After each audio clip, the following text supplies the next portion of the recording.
quisqueyanos valientes alcemos nuestro canto con viva emoción, y del mundo a la paz ostentemos nuestro invicto glorioso pendón. Salve el pueblo que intrépido y fuerte a la guerra a morir se lanzó, cuando en bélico reto de muerte sus cadenas de esclavos rompió.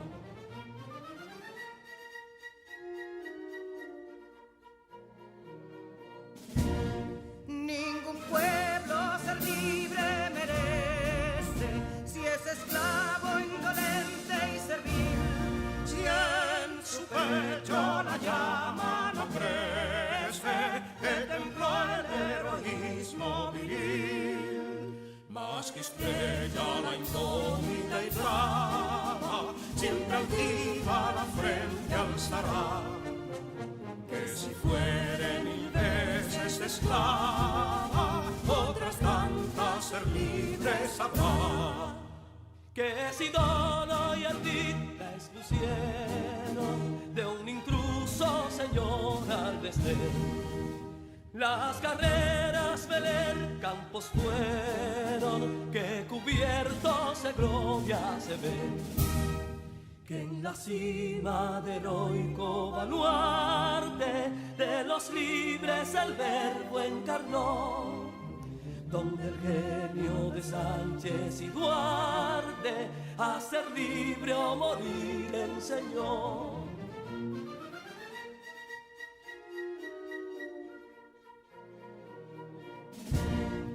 Y si pudo inconsulto caudillo de esas glorias el brillo empañar, de la guerra se vio en Capotillo la bandera de fuego ondear.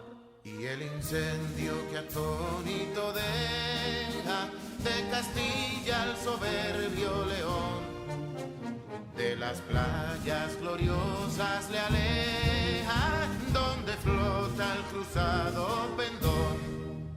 Compatriotas, mostremos erguida nuestra frente orgullosos de hoy más, que Quisqueya será destruida, pero sierva de nuevo jamás. Que santuario de amor cada pecho, donde la patria se siente vivir, y es su escudo invencible el derecho, y es su lema ser libre o morir.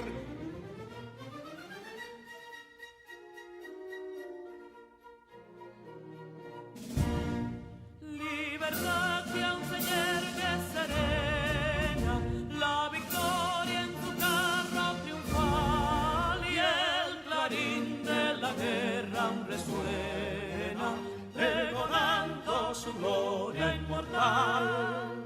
Libertad, que los ecos se agiten mientras llenos de noble ansiedad nuestros campos de gloria repiten: libertad, libertad, libertad.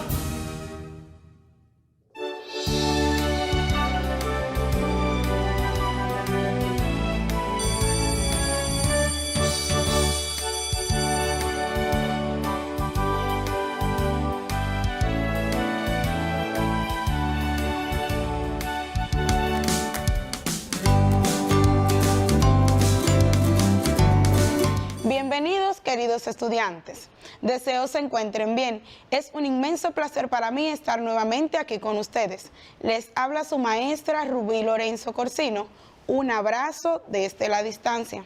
Antes de iniciar con la clase del día de hoy, vamos a dar las gracias a Dios, como es costumbre, por este día que nos concede, y a pedirle que nos brinde la sabiduría necesaria para desarrollar el contenido del día.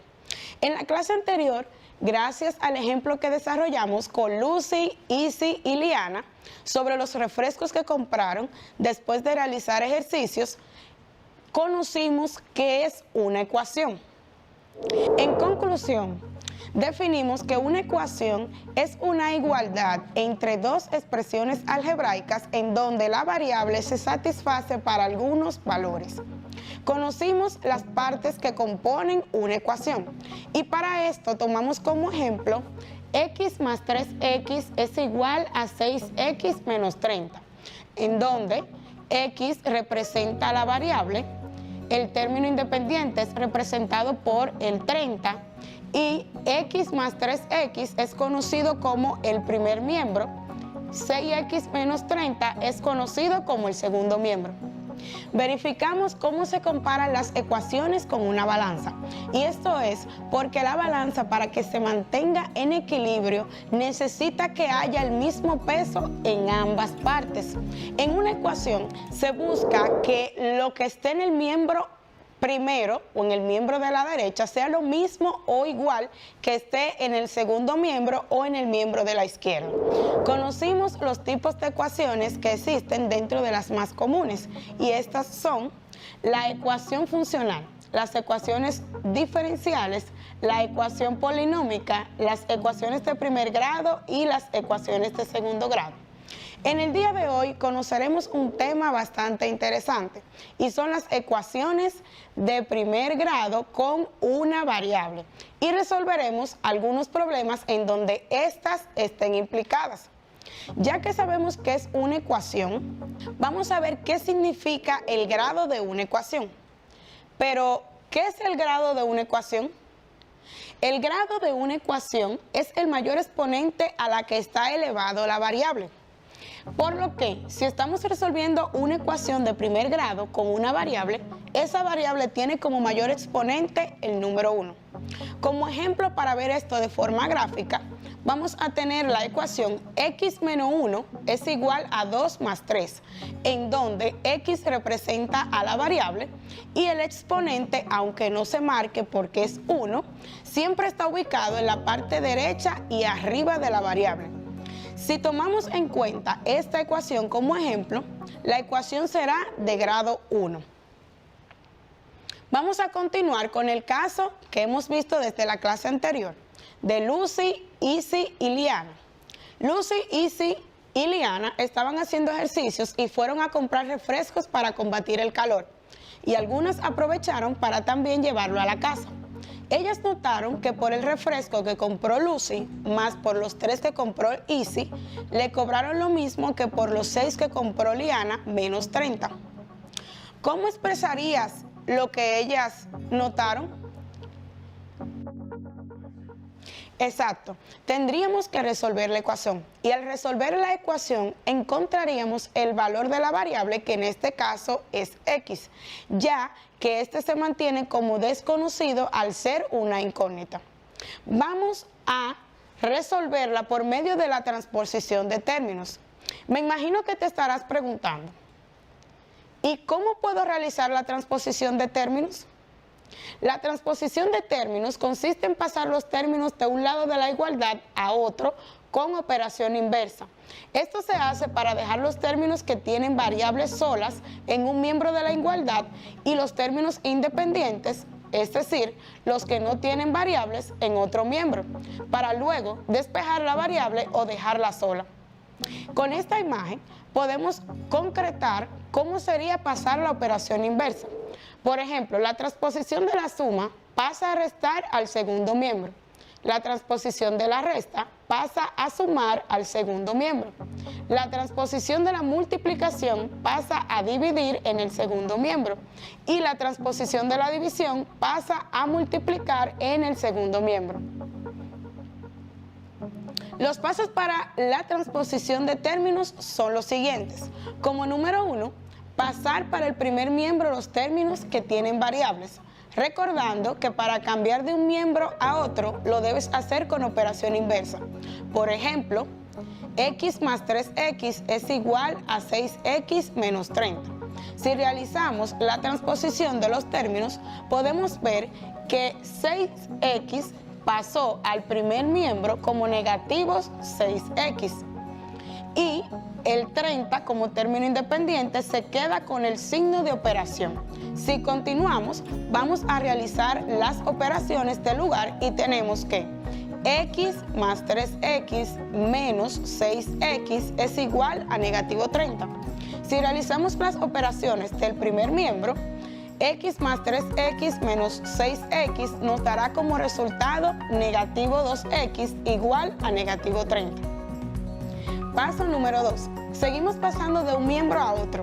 Para despejar la variable x, tengo que pasar el segundo miembro, el negativo 2, que está multiplicando con la x en el primer miembro.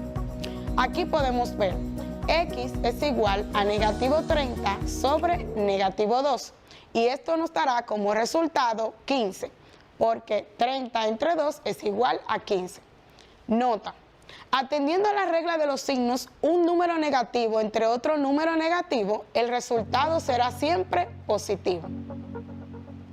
Continuando con el desarrollo de nuestro problema, entonces, ¿cuánto costaron los refrescos que compraron Lucy, Izzy y Liana? Cada refresco que compraron costó 15 pesos. Mis queridos estudiantes, para seguir profundizando en este tema de ecuaciones de primer grado con una variable, a continuación tendremos un video en donde Daniel nos explica cómo resolverlas. Recuerden tener a mano su computador si poseen uno o su cuaderno, lápiz y lapicero. Así tomarán los apuntes del lugar. Veamos. ¿Qué onda? Espero que estén muy bien. Mi nombre es Daniel Carrión y hoy les quiero platicar de uno de mis temas favoritos, las ecuaciones de primer grado. Pero antes de empezar, repasemos algunos conceptos básicos. Una ecuación es una igualdad entre dos expresiones. Esto quiere decir que eso de aquí vale lo mismo que esto de acá. Por eso en medio tienen un signo de igual. Además, tienen una variable o incógnita, que viene siendo una letra cuyo valor desconocemos. Además, sus incógnitas estarán elevadas siempre a la primer potencia. Esto quiere decir que no aparecerán términos cuadráticos o cúbicos. Algo muy importante que quiero aclarar es que cuando decimos que vamos a resolver una ecuación, nos referimos a que vamos a encontrar cuánto vale la incógnita. Vamos a ver ecuaciones de primer grado. Empezaremos con sencillas y después con unas más complicadas. Vamos a ver nuestro primer ejemplo. Aquí tengo que x más 5 es igual a 15. Lo primero que tengo que hacer para saber cuánto vale la x es despejarla, o sea que la tenemos que dejar solita. La x se queda aquí y esto es igual a 15. Como te puedes dar cuenta, el más 5 no lo puse en ningún lado, porque lo tengo que quitar y lo tengo que pasar al otro lado del igual para que la x quede sola. Como el más 5 está sumando, pasa al otro lado del igual haciendo lo contrario de sumar, que es restar. Por lo tanto, queda como menos 5. Al hacer la operación tenemos que x es igual a 10. Para saber si nuestro resultado es correcto, hay que sustituir. Esto quiere decir que voy a copiar la ecuación exactamente igual y en lugar de poner la x voy a poner su valor. Y tengo la ecuación original que es x más 5 igual a 15. En lugar de poner la x voy a poner su valor que es 10. Por lo tanto me queda como 10 más 5 es igual a 15. Al sumar 10 más 5 me da como resultado 15 y esto es igual a 15. Por lo tanto, podemos decir que nuestro resultado es correcto porque ambos lados de la ecuación son exactamente iguales. Facilísimo, ¿verdad? Vamos a ver otro ejemplo. Aquí tengo x menos 8 es igual a 30. Como quiero saber cuánto vale la x, la tengo que despejar, o sea que la tengo que dejar solita. Y tengo que x es igual a 30. El menos 8 que está restando pasa al otro lado del igual.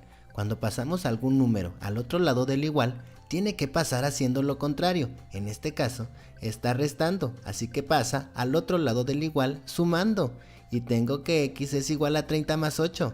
Por lo tanto, tengo que x es igual a 38. Para saber si mi resultado es correcto, lo tengo que sustituir. Y copio la misma ecuación. X menos 8 es igual a 30. Ahora pongo 38, que es el valor de x, menos 8 igual a 30. Al restar 38 menos 8 me da como resultado 30. Y esto es igual a 30. Por lo tanto, puedo decir que el resultado de mi ecuación es correcta, porque ambos lados son iguales. Facilísimo, ¿verdad? Vamos a ver otro ejemplo. Aquí tengo 4x igual a 36. Cuando está un número pegado a la x, como en este caso, quiere decir que la está multiplicando. Para poder despejar la x, tengo que quitar ese 4 y tengo que x es igual a 36. El 4 que está multiplicando a la x pasa al otro lado del igual haciendo lo contrario de multiplicar, que es dividir. Y tengo que x es igual a 36 entre 4. Cuando hago la división, tengo que x es igual a 9.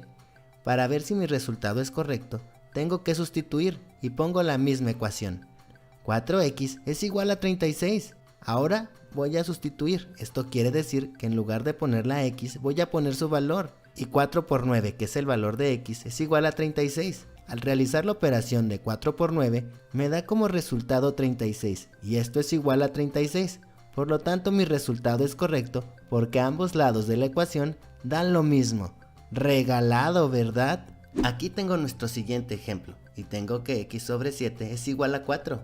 Para saber cuánto vale x, la tengo que despejar, o sea que tiene que quedar sola.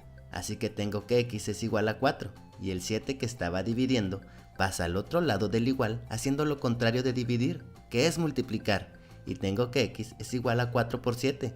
Al realizar la operación, tengo que x es igual a 28. Para comprobar que mi resultado sea correcto, lo tengo que sustituir en mi ecuación original, y tengo que x sobre 7 es igual a 4. Ahora, tengo que 28, que es el valor de x, sobre 7 es igual a 4. Al realizar la división de 28 sobre 7, me da 4 como resultado, y el otro 4 se baja exactamente igual. Puedo decir que mi resultado es correcto porque ambos lados de la ecuación me dan lo mismo. Facilísimo, ¿verdad? Vamos a ver otro ejemplo. Aquí tengo x más 1 es igual a 10x más 10. Lo primero que voy a hacer es poner mi signo de igual aquí abajo. Y ahora tengo que juntar los términos semejantes. En este caso, que tengo varias x, tengo que poner todas mis x del lado izquierdo. Esta x se queda de este lado. Y el 10x que está del lado derecho del igual está sumando. Aquí tiene un signo imaginario. Como está sumando, pasa al otro lado del igual, haciendo lo contrario de sumar, que es restar. Y tengo x menos 10x y el signo de igual. Ahora este 10 lo bajamos aquí. Y este más 1, que está sumando, pasa al otro lado del igual, haciendo lo contrario de sumar, que es restar. Ahora sí, tengo que x menos 10x es igual a 10 menos 1. Como ya te diste cuenta, junté las x del lado izquierdo y los números que no tienen ninguna letra del lado derecho. Ahora sí, voy a sumar los términos semejantes. X menos 10x es igual a menos 9x y 10 menos 1 es igual a 9. Ahora tengo que despejar la x, o sea, la tengo que dejar sola, y tengo que x es igual a 9. El menos 9 que estaba multiplicando a la x pasa al otro lado del igual, haciendo lo contrario de multiplicar, que es dividir, y tengo que x es igual a 9 entre menos 9. Al hacer la operación tengo que x es igual a menos 1. Para saber si mi resultado es correcto, lo tengo que sustituir en la ecuación original, y tengo que x más 1 es igual a 10x más 10. Ahora, en lugar de poner las x, voy a poner su valor, y tengo por lo tanto que menos 1, que es el valor de x, más 1, es igual a 10 por menos 1, que es el valor de x, y esto es más 10. Al sumar menos 1 más 1, me da como resultado 0, y esto es igual a 10 por menos 1 más 10. Así que tengo que 0 es igual, y 10 por menos 1 es igual a menos 10, y el más 10 se baja exactamente igual. Tengo que 0 es igual y menos 10 más 10 es igual a 0. 0 es igual a 0. Como ambos lados de la ecuación son iguales, el resultado es correcto. Regalado, ¿verdad? Vamos a ver nuestro último ejemplo. Aquí tengo 10x menos 5 más 3x menos 6 es igual a 10x más 10. Lo primero que voy a hacer es sumar los términos semejantes de cada lado de la ecuación. En este caso tengo 10x más 3x es igual a 13x. Y menos 5 con menos 6 me da menos 11. Y esto es igual a 10x más 10. Ahora sí, voy a juntar las x del lado izquierdo. El 13x se queda de este lado. El 10x que está sumando pasa al otro lado del igual haciendo lo contrario, que es restar. Y esto es igual a este 10 que bajo aquí. Y el menos 11 que está restando pasa al otro lado del igual haciendo lo contrario de restar, que es sumar. 13x menos 10x es igual a 3x. Y 10 más 11 es igual a 21. Ahora, como quiero saber el valor de x, la voy a despejar. X es igual a 21. el 3 que está multiplicando a la x, pasa al otro lado del igual, haciendo lo contrario de multiplicar, que es dividir.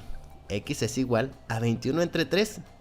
Al realizar la operación tengo que x es igual a 7. Para ver si mi resultado es correcto, tengo que sustituir los valores de x en la ecuación original. Y tengo que 10 por el valor de x, que es 7, menos 5 más 3 por el valor de x, que es 7, menos 6 es igual a 10 por el valor de x, que es 7, más 10. Al hacer las operaciones queda así.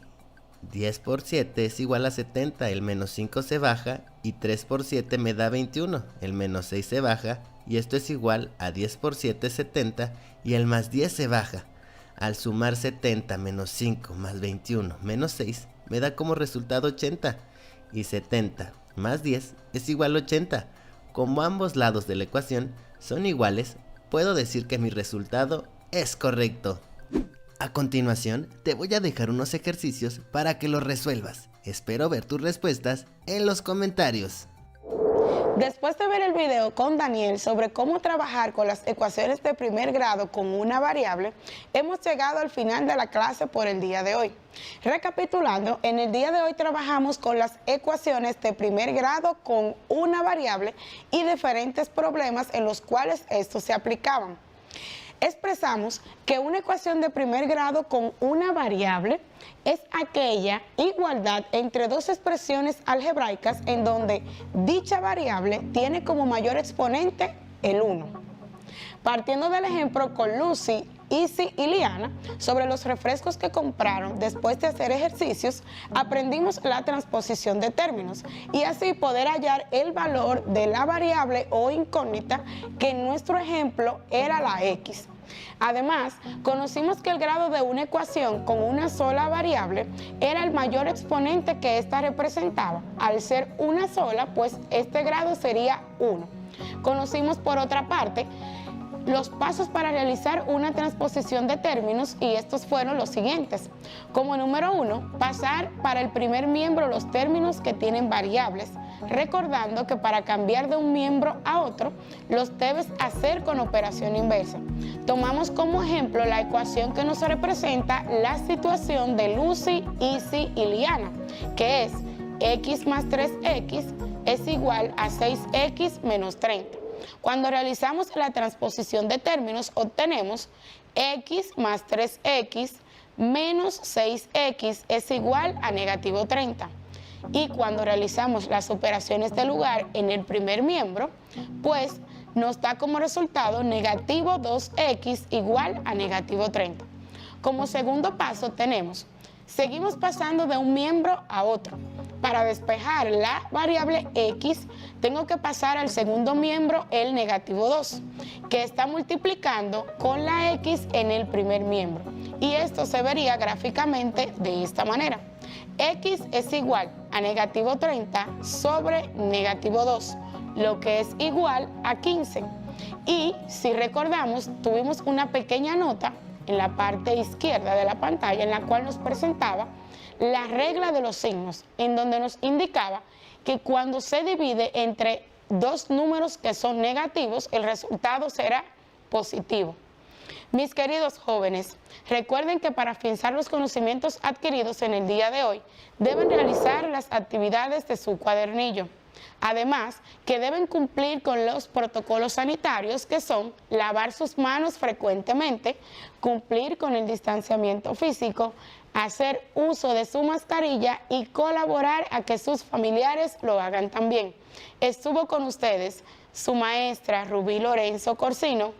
Un abrazo desde la distancia.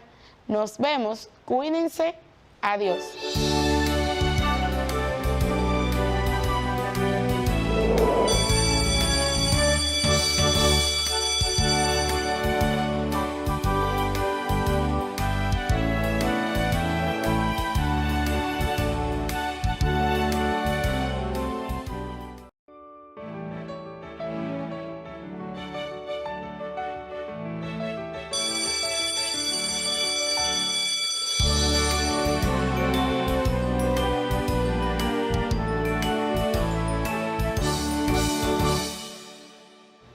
Queridos estudiantes, qué bueno encontrarnos nuevamente en nuestra clase de lengua española.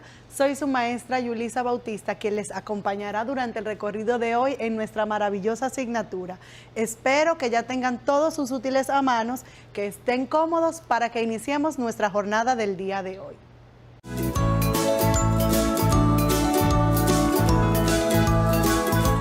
Chicos y chicas, en el día de hoy vamos a continuar profundizando en nuestro folleto turístico.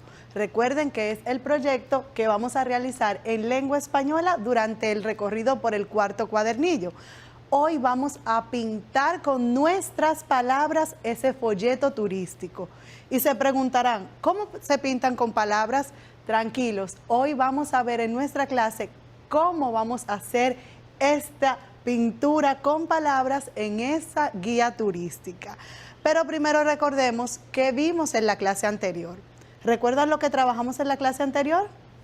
Vamos a ver. En nuestra clase anterior vimos acerca del mensaje icónico y verbal en los folletos turísticos. ¿Recuerdan? Hablamos de los sustantivos propios y abstractos. También hablamos de las oraciones interrogativas y exclamativas que podemos utilizar dentro de nuestro folleto turístico.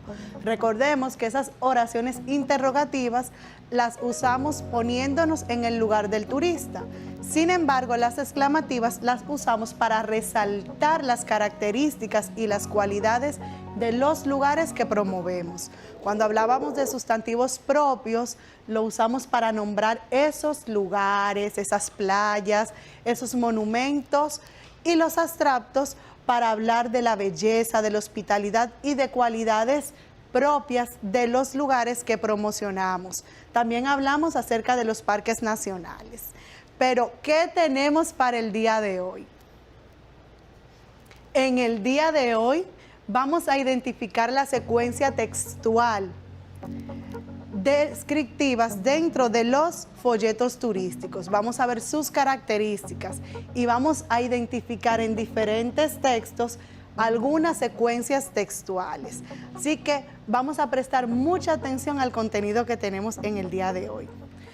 Lo primero que haremos va a ser leer un texto. Así que presten atención a este fragmento de un texto que le traje. Acompáñenme en la lectura. La metamorfosis es el título de nuestro texto. No era un sueño.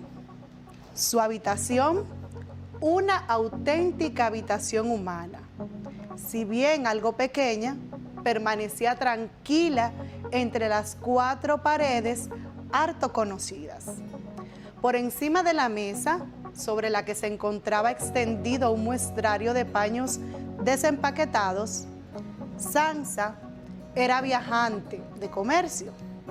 Estaba colgado aquella imagen que hacía poco había recortado de una revista y había colocado en un bonito marco dorado.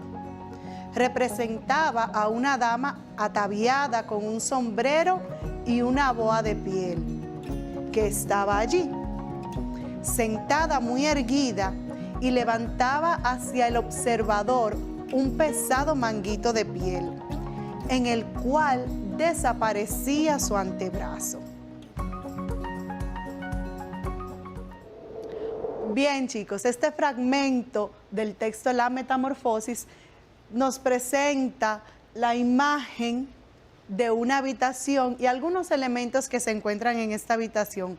Quiero que tengamos muy pendiente este texto que acabamos de leer. Antes que todo, vamos a ver qué es una secuencia. Al inicio le dije que hoy vamos a trabajar con secuencias textuales, pero primero, ¿qué es una secuencia? Una secuencia no es más que la continuidad. La secuencia es una serie de cosas que van ordenadas, es decir, que guardan una relación entre sí. Podemos hablar de secuencias numéricas, de secuencias en elementos para organizar dentro de una casa, cuando ordenamos las cosas que son del mismo tipo, cuando colocamos nuestros zapatos juntos. Las secuencias son una serie ordenada de elementos que tienen una relación. Ahora recordemos qué es un texto. Antes de hablar del texto, tenemos que tener pendiente que el texto no es solamente aquella palabra escrita. El texto también lo podemos presentar o expresar de forma oral. Veamos su definición.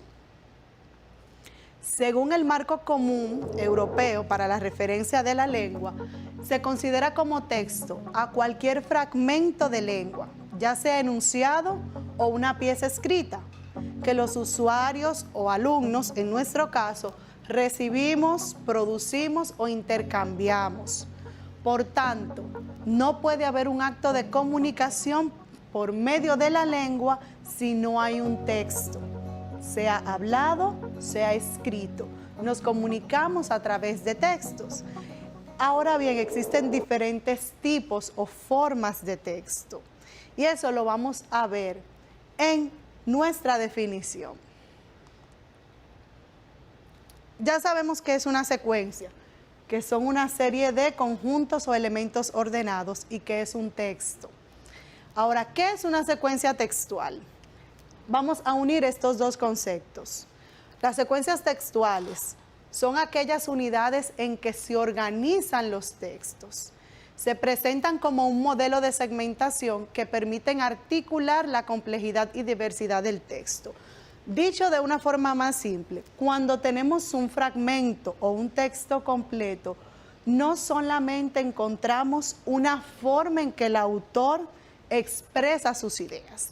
Podemos encontrar que en un cuento vamos a tener una parte narrada y de un momento a otro cambia la secuencia y encontramos un diálogo entre los personajes. También podemos ver una descripción dentro de ese texto. A eso es que llamamos secuencias textuales. Un mismo texto puede tener diferentes formas de presentar las ideas por parte del autor. De hecho, cuando nosotros hablamos, nuestra comunicación oral también lo hacemos así.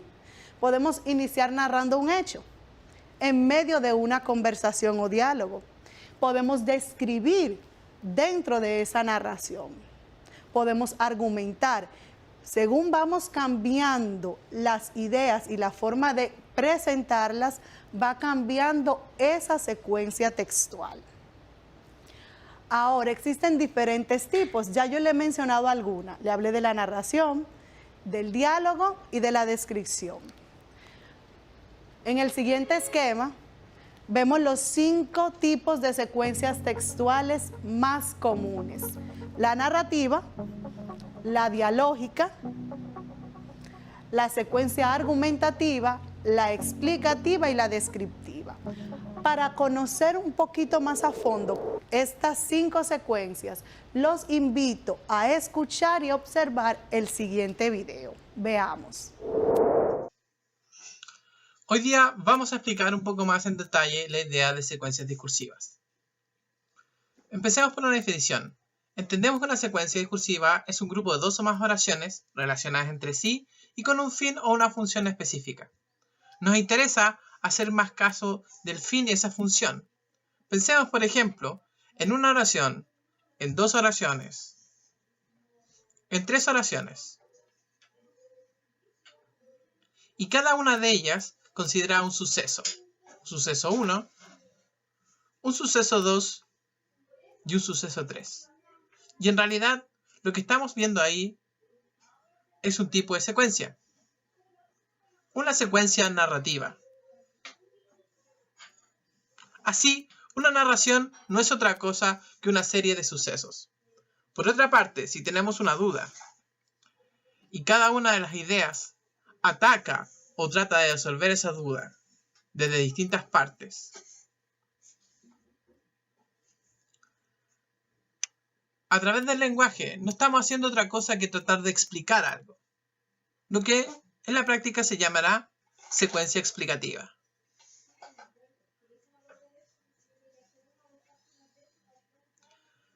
Pensemos metafóricamente en una mesa. Pero una mesa, si nosotros le llamamos a una secuencia, es en realidad unas ideas, las patas, soportando o apoyando otra idea, la superficie. que van sobre ellas. Y en realidad para nosotros eso es una secuencia argumentativa.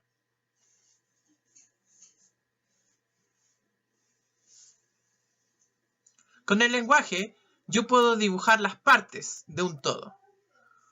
Empiezo por una parte, sigo con la otra,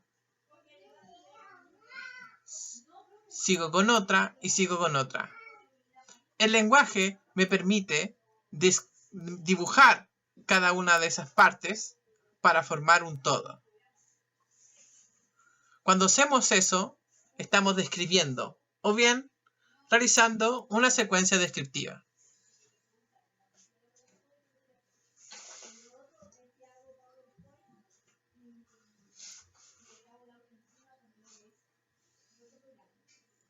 Por último, un tipo de secuencia tiene que ver con la idea de que si está una persona y otra persona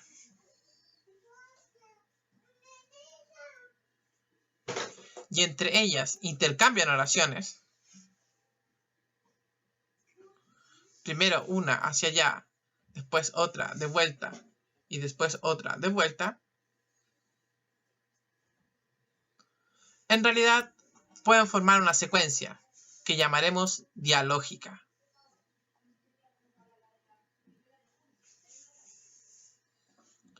Si nosotros nos fijamos, tenemos un tipo de secuencia narrativa, una secuencia explicativa, una secuencia argumentativa, una secuencia descriptiva y por último una secuencia dialógica.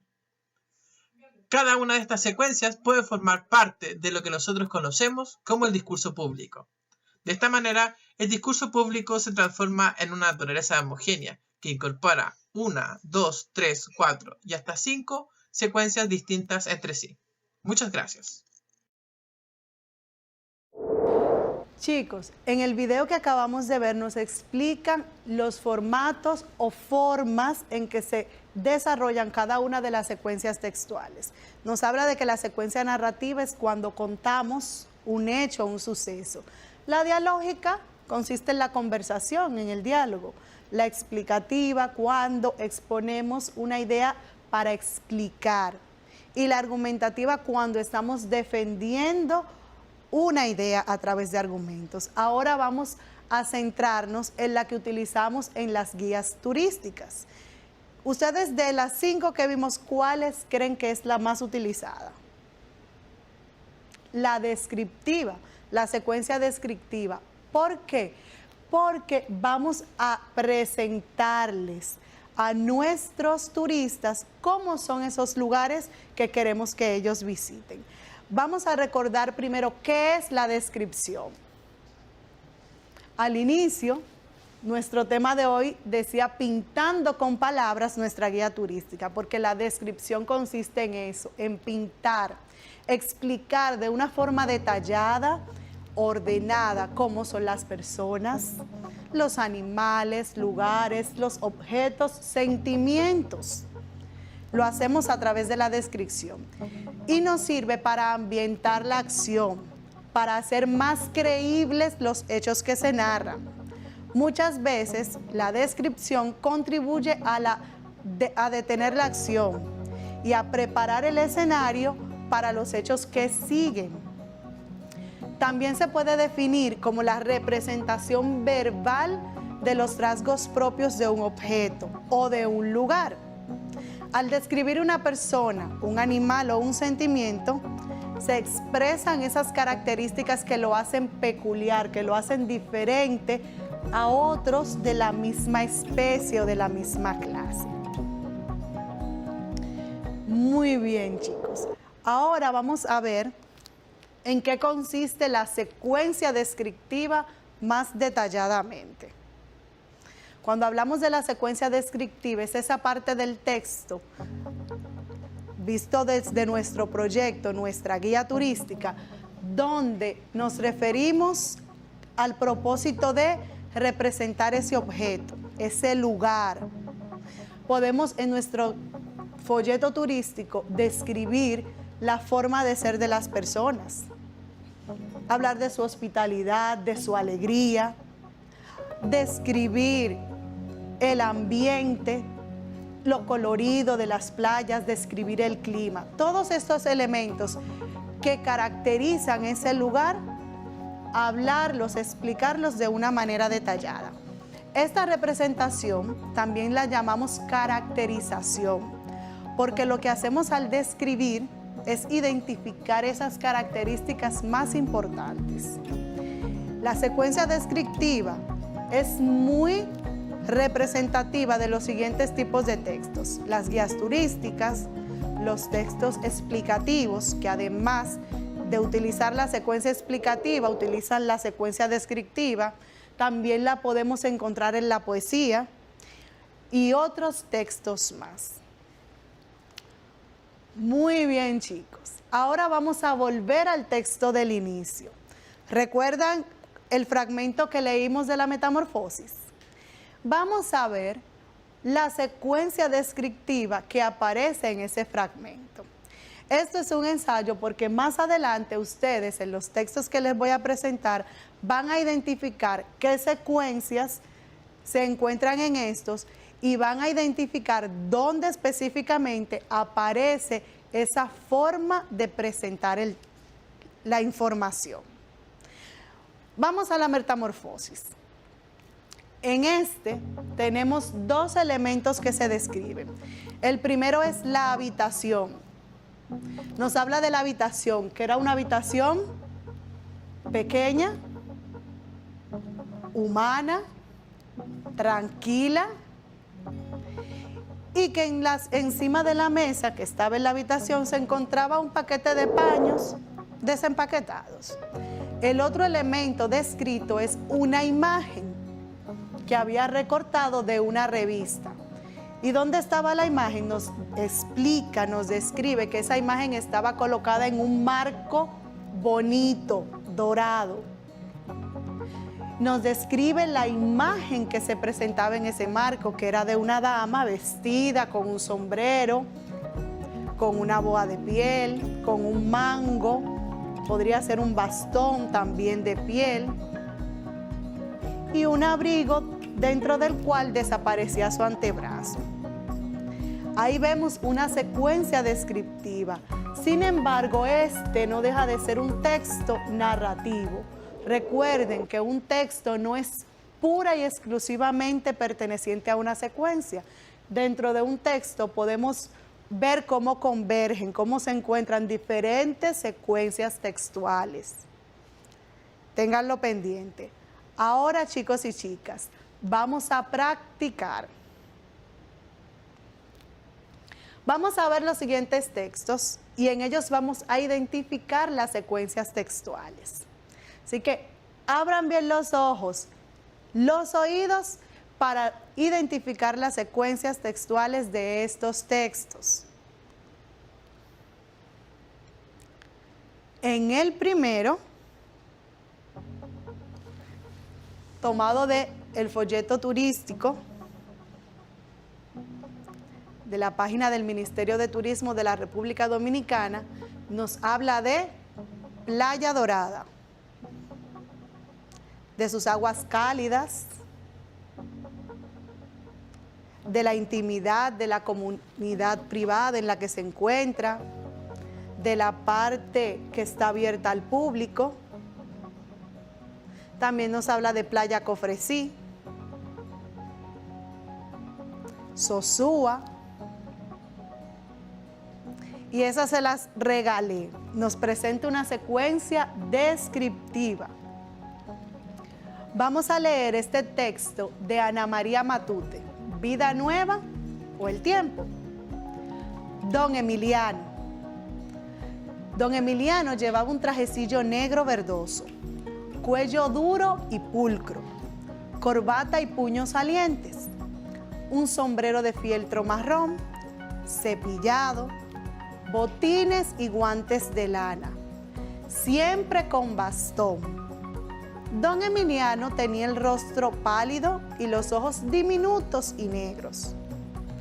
El abuelo iba con un viejo abrigo rosado, una hermosa bufanda y una boina negra. Llevaba los pies bien enfundados en 2 pares de calcetines de lana y embutidos en zapatillas a cuadros.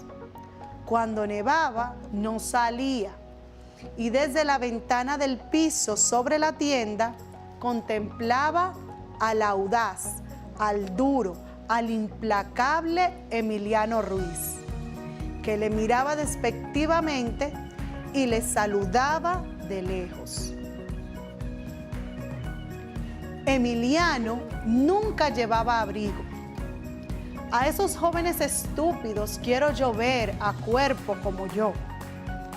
Todo el mundo sabía que la jubilación la llevaba don Emiliano clavada en el alma y odiaba a los estudiantes.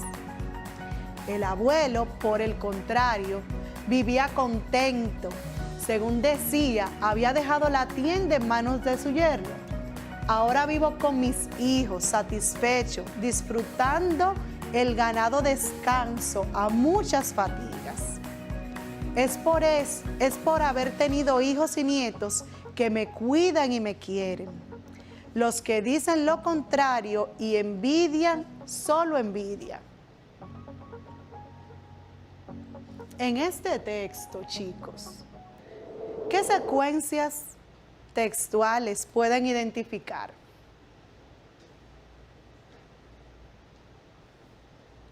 Pensemos un momento. Mientras piensan, les voy a ir recordando. La secuencia narrativa es aquella que nos cuenta un hecho, una historia. La secuencia dialógica es aquella en la que hay una conversación, un diálogo.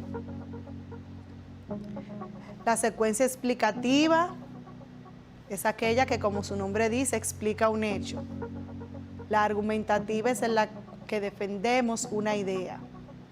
Y la descriptiva es cuando detallamos, decimos cómo son personas, lugares, sentimientos, situaciones.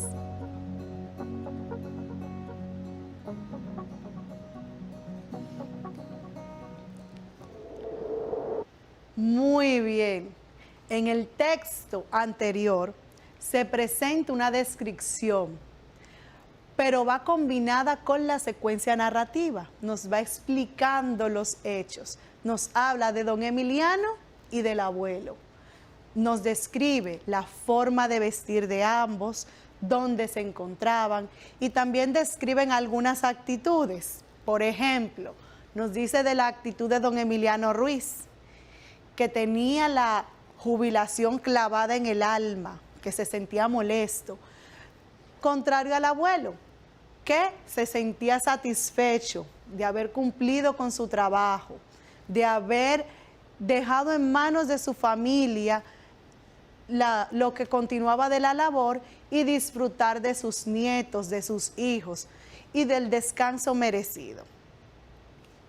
Queridos estudiantes, en el día de hoy hemos visto las diferentes secuencias textuales. Pasamos desde qué es una secuencia, qué es el texto y los tipos de secuencias textuales. Identificamos algunas. Recordemos, las secuencias textuales no son exclusivas. Un texto puede tener varias secuencias. Eso lo hace más rico, más llamativo, más atractivo al público. Sin embargo, predominan en algunos tipos de textos más que en otros ciertas secuencias. Por ejemplo, en nuestro folleto Guía Turística, la secuencia que predomina es la descriptiva. Recordemos, describir es pintar con las palabras. Vamos a pintar con las palabras, vamos a detallar la hermosura de nuestros parques nacionales, la calidez de nuestra gente, la alegría, la hermosura de nuestras playas. Así que los invito a ir creando esa secuencia descriptiva de sus folletos. Recuerden siempre, vamos a elaborar nuestro borrador. Y luego que lo revisemos, pasamos a la producción final. Así que espero que lo que hemos visto en la clase de hoy nos sirva para realizar este proyecto tan bonito. Nos vemos en nuestra próxima clase. Bye.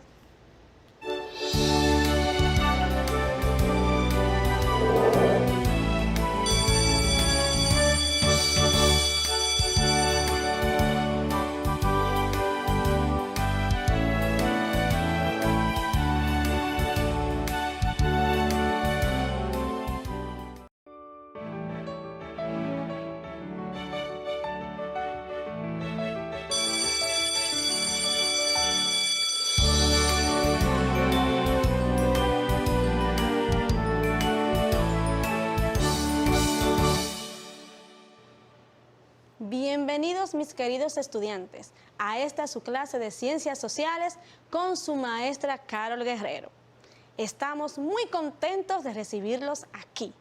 Saben que tienen que estar acomodados en un lugar específico de su hogar con todos sus útiles a mano para empezar la ruta del aprendizaje del día de hoy. El tema de hoy es sumamente interesante. Presten mucha atención.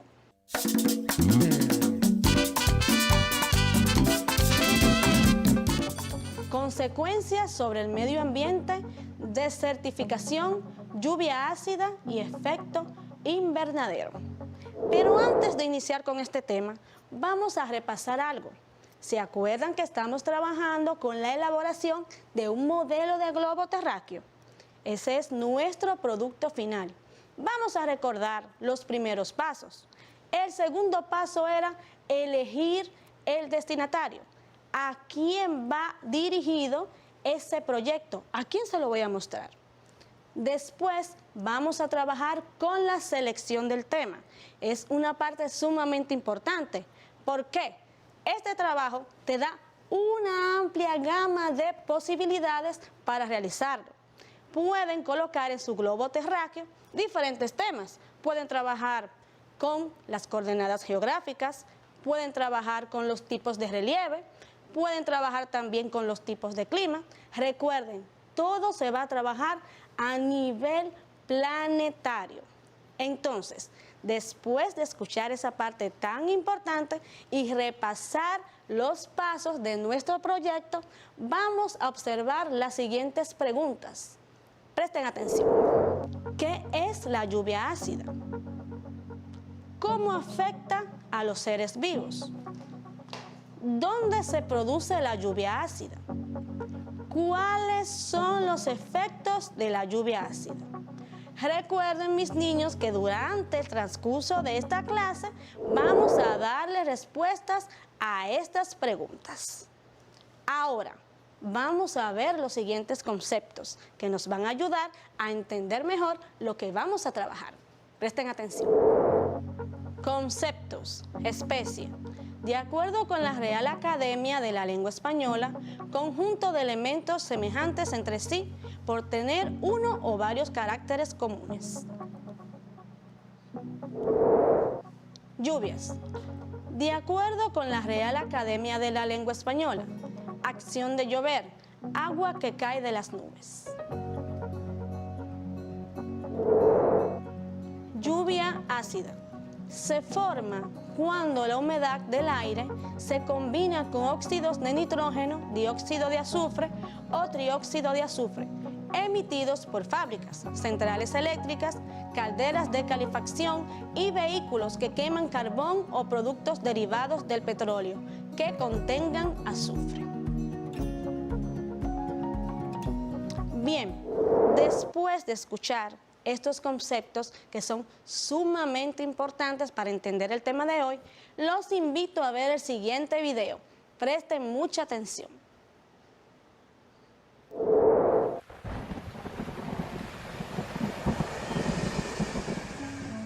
Desde la educación básica nos enseñan la importancia y beneficios del ciclo del agua. Con ello sabemos que la caída de lluvia es vital para que diferentes ecosistemas puedan existir, ayudando al suelo a mantenerse hidratado, generando plantas, flores y con ello la existencia de múltiples animales y hongos. Los beneficios de este fenómeno meteorológico los podemos ver en nuestra vida diaria, en la agricultura, en el cielo limpio después de una buena lluvia, la creación de mantos freáticos, la disminución de temperaturas elevadas e incluso nos ayuda a prevenir y combatir los incendios forestales como el reciente caso de la Amazonia.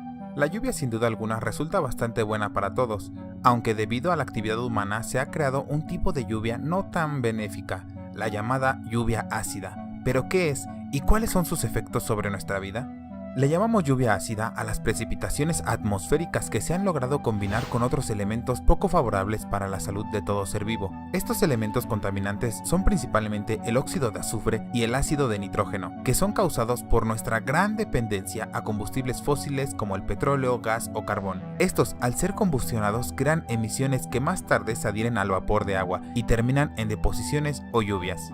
Pero, ¿cómo sabemos si un elemento es ácido? Bueno, a través de la escala de pH, que mide el valor más ácido, es decir, el 0, hasta el valor más básico o alcalino, el 14. El agua pura tiene un valor pH neutro, es decir, 7. La lluvia ácida presenta un pH de entre 4.0 y 4.5. Esto es a lo que le llamamos un pH ácido en el agua. Como dato extra, la acidez no solo está presente en la lluvia, también en la caída de nieve o el granizo.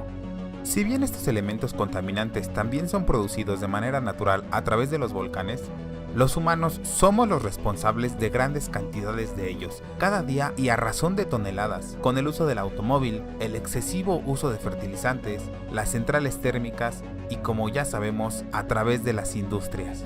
La lluvia ácida puede afectar de diversas maneras los ecosistemas de todo tipo. Un ejemplo es que al llegar a los cuerpos de agua como ríos o lagos, causa la desaparición de fitoplancton, que es la base alimenticia para cualquier especie marina, causando desaparición en la cadena alimenticia y a gran escala. También al caer sobre las hojas de los vegetales provoca lesiones, afectando el ciclo de fotosíntesis tan vital para la existencia de estos amigos. En los animales se altera la mucosa, causa irritaciones en la piel, pérdida de pelaje o de plano desaparición de pequeñas especies. El suelo también se ve degradado por la lluvia ácida, modificando su pH e impidiendo que organismos se desarrollen de manera correcta. Incluso las construcciones erigidas por nosotros tendrán daños obligándonos a restaurarlas. Incluso en casos extremos, esta acidez puede transformar un medio biótico en uno abiótico. Por supuesto que el daño también nos toca a los seres humanos, provocando enfermedades respiratorias como asma o bronquitis. Y quiero que escuches bien, se sabe que también causa un aumento en los casos de cáncer. Está claro que no debemos subestimar a estas tormentas ácidas. Los contaminantes presentes en las lluvias ácidas serán más graves de acuerdo a los niveles de emisiones liberados a la atmósfera por las fuentes ya mencionadas, ya que la lluvia, como lo sabemos, hace una limpieza o lavado atmosférico, trayendo de las alturas hacia el suelo los contaminantes, algo que si bien se agradece, al final estos contaminantes no desaparecen, terminan causando todos los problemas mencionados con anterioridad. Si queremos terminar o al menos disminuir las lluvias ácidas, debemos poner acción y disminuir nuestras emisiones de contaminantes hacia la atmósfera. En general, la lluvia ácida tiene decenas de consecuencias negativas en el entorno. Por ello, evita el uso del automóvil, opta por energía no fósil y consume productos de empresas responsables con el medio ambiente. ¿Vieron el video? ¡Qué interesante fue! Ahora, después de ver ese video, vamos a seguir con estas informaciones que nos van a llenar de mucho conocimiento. Presten atención. La energía nuclear y sus peligros para la humanidad. La radioactividad es la propiedad de los núcleos de átomos inestables en transformarse con liberación de energía espontáneamente. Vamos a ver cuáles son esos peligros. Seres humanos y otros seres vivos no tienen sensores para la radioactividad. La radiación radioactiva es energética y puede alterar la información genética. Provoca cáncer, malformación en los fetos. Después de escuchar estas informaciones, donde vemos cuáles son los peligros de la energía nuclear, vamos a pasar al siguiente video para comprender mejor este tema. Vamos a atender. La contaminación radiactiva puede ser el resultado de la exposición directa a sustancias radiactivas en el suelo, plantas o agua, o a través de carne o pescado contaminado. Las verduras con grandes hojas como las espinacas, lechugas o puerros son muy sensibles a la lluvia radioactiva. Aquellas que crecen bajo la tierra, como las cebollas y las zanahorias, están menos expuestas, pero la contaminación del suelo les alcanza. Los elementos radiactivos pueden afectar el agua subterránea y contaminar la potable. Un incidente nuclear también podría liberar partículas en el océano. En numerosas ocasiones, las autoridades se han visto obligadas a prohibir la pesca por riesgo a la contaminación de la vida marina. El impacto de los elementos radiactivos es muy alto. Por ejemplo, hacen falta 30 años para disminuir a la mitad la radioactividad del Celsius 137 y unos 300 para dividirla entre 1000. Después de observar el video, vamos a realizar la siguiente actividad. Vamos a ver. Lee el siguiente texto, basura nuclear, y argumenta tu punto de vista sobre el mismo. La fisión nuclear produce basura radioactiva. El peligro mortal para los seres vivos por la radioactividad de basura dura centenares de miles de años. Ningún país en el mundo tiene solucionado técnicamente el problema de almacenar basura nuclear por 1 millón de años en un lugar seguro. Bien, mis niños, vamos a darle un espacio de tiempo para realizar esta actividad. Recuerden, deben argumentar lo que ustedes entienden sobre este pequeño texto. Vamos a trabajar.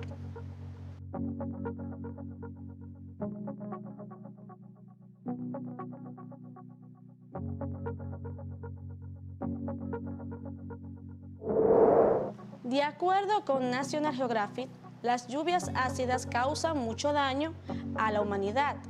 El concepto de lluvia ácida engloba cualquier forma de precipitación que presente elevadas concentraciones de ácido sulfúrico y nítrico.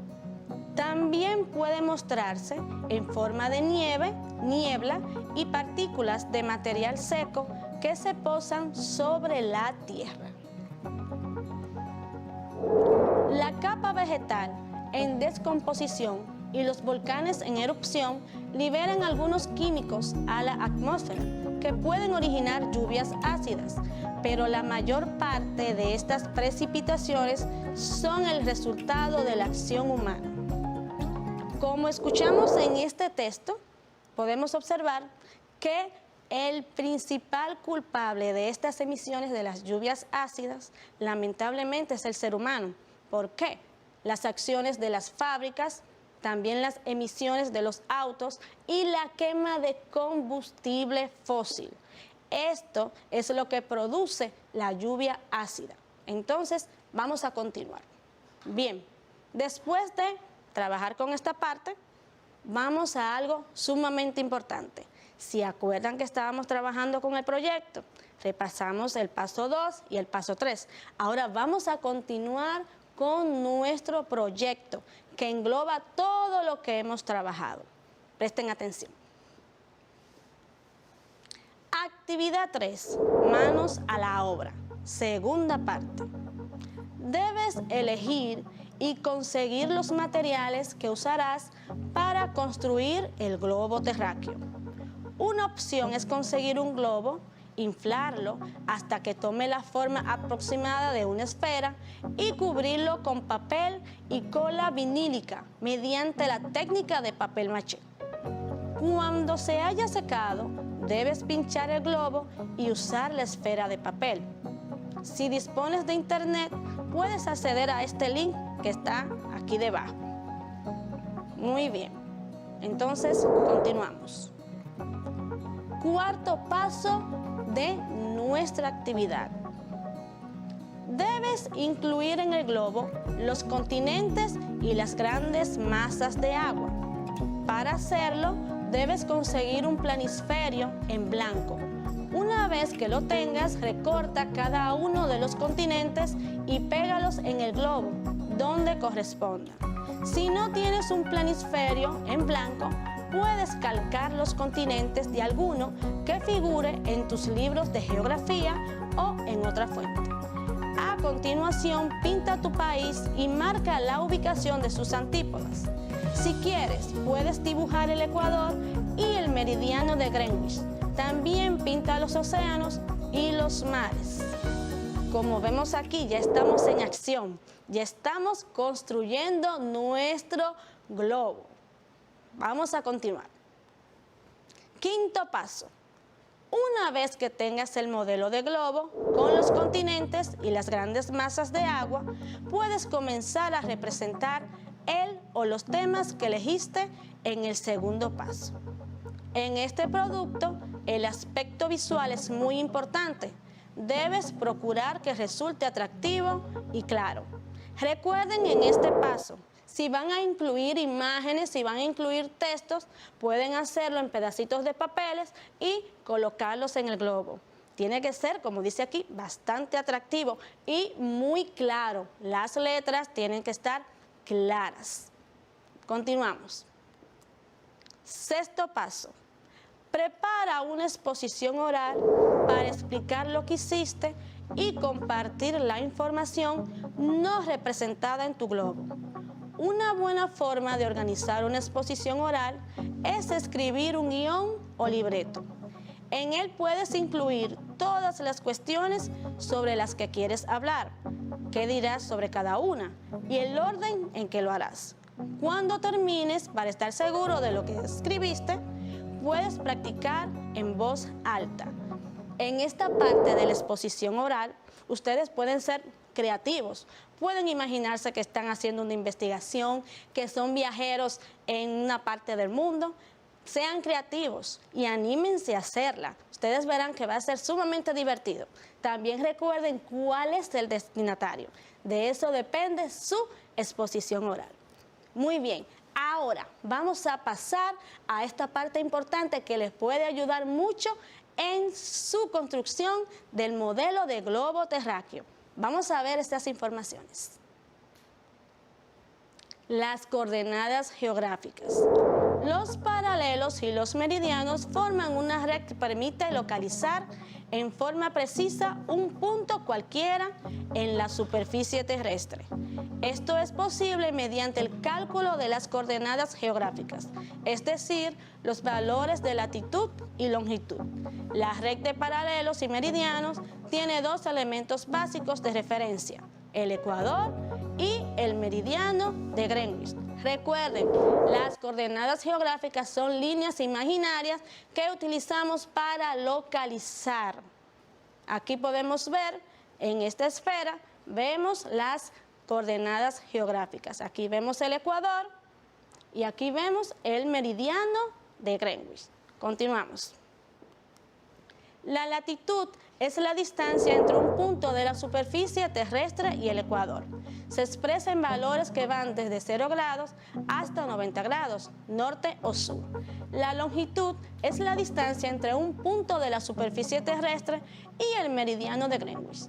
Se expresa en valores que van desde 0 grados hasta 180 grados, este a oeste.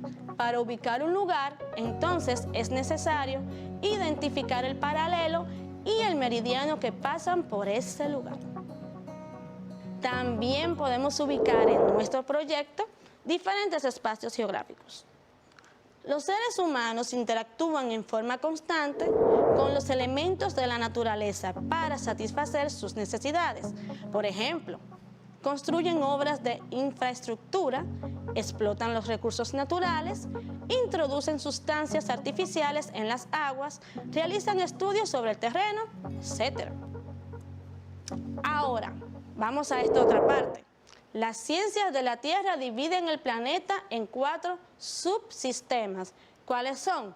La atmósfera, que es la porción gaseosa.